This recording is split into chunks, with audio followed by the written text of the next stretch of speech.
నంద్యాల జిల్లాలో గణేష్ నిమజ్జనం కార్యక్రమంలో జిల్లా ఎస్పీ పాల్గొన్నారు. ఈ సందర్భంగా భక్తులకు వినాయక చవితి శుభాకాంక్షలు తెలిపారు.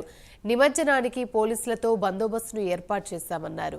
రెవెన్యూ అధికారులతో కలిసి లైటింగ్ క్రేన్ను ఏర్పాటు చేశామన్నారు. నిమజ్జన ప్రదేశంలో కంట్రోల్ రూమ్ ఉందని, ఎవరికైనా ఏదైనా సమస్య వస్తే కంట్రోల్ రూమ్ను సంప్రదించాలని కోరారు. ప్రభుత్వ నిబంధనలు తప్పకుండా పాటించాలని, ప్రశాంతంగా నిమజ్జనం చేసుకోవాలని కోరారు. గణేష్ నిమజ్జన్ కి మీ అందరికీ శుభాకాంక్షలు.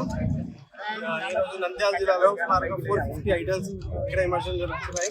దానికోసం మన పోలీస్ సైడ్ నుంచి, రెవెన్యూ సైడ్ నుంచి లైటింగ్, బ్యారికేడింగ్, క్రేన్ అన్ని ఏర్పాటు చేసాము. ఒక కంట్రోల్ రూమ్ కూడా ఏర్పాటు చేసాము. ఏదైనా ప్రాబ్లం అయితే కంట్రోల్ రూమ్ గా చెప్పొచ్చు. మెడికల్ క్యాంప్ కూడా ఉంది. మన పోలీస్ సంబంధించి కూడా పెద్ద బందోబస్తు ఏర్పాటు అయింది. దాంట్లో డిఎస్పీ గారు, నంద్యాల డిఎస్పీ ఇన్ఛార్జ్ ఉన్నారు.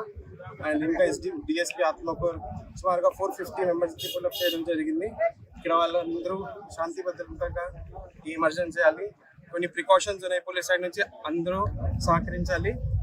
అండ్ ఈ సమాచారం మళ్ళీ నెక్స్ట్ ఇయర్ గణపతి బప్ప మౌర్య మళ్ళీ వస్తారు. అప్పుడు మన కొన్ని మార్చాలి. ఈ నంద్యాలలో లా అండ్ ఆర్డర్ బాగానే ఉండాలి, మన రూల్స్ అన్ని పాటించాలి. ఇంకా అందరూ